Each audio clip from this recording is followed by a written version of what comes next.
Warning. Whisper machine active. Shift to structured image.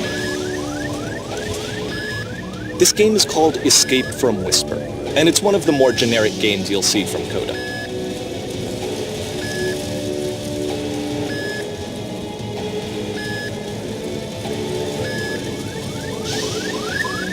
You can click to fire the gun.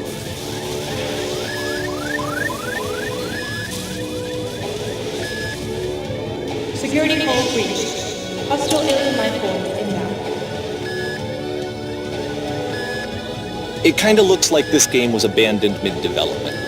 For instance, you have this gun, which you'd think would indicate that there are supposed to be monsters or enemies somewhere, but then clearly there are no enemies anywhere. You can't even reload the gun when you run out of bullets. But ultimately we don't really know. Maybe Coda thought that actually it was complete the way that it is.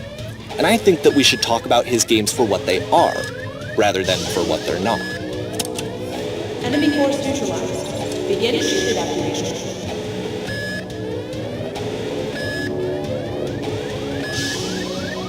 I love how you can see the bottom of the universe from this room.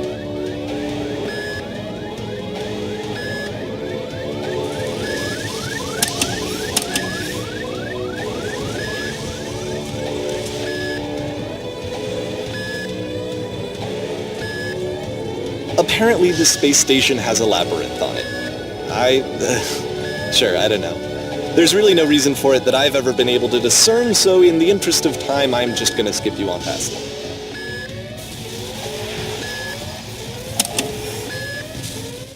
Okay, this is the part that's interesting. The game has this narrative about the Whisper machine and how it has to be turned off, and then you get to the engine room. Hey, you there, in the engine room. You could save us all. That beam is powering the Whisper machine. We could disrupt it by introducing a great enough heat signature. If your body could stop the beam. It's so much to ask, but for all of our lives, would you do it? Could you give yourself?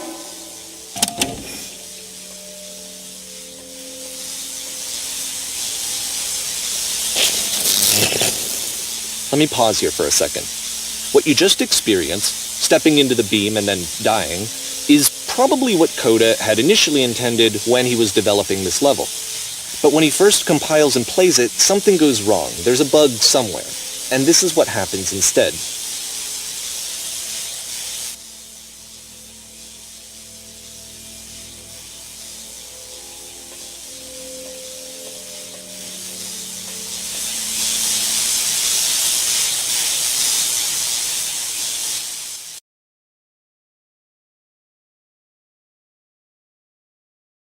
The beam causes you to start floating. And this is an important moment for him. Because yes, this is technically a glitch, but Coda identifies something human about it, like how small it makes you feel in the face of this larger chaotic system. Or this floating could be the afterlife, a peaceful place, juxtaposed against all of the hysteria that you've just had to traverse. I don't even know. I have no idea what he was thinking, but what's clear is that after making this, something lodges itself in his brain. He wants to do more of these really weird and experimental designs.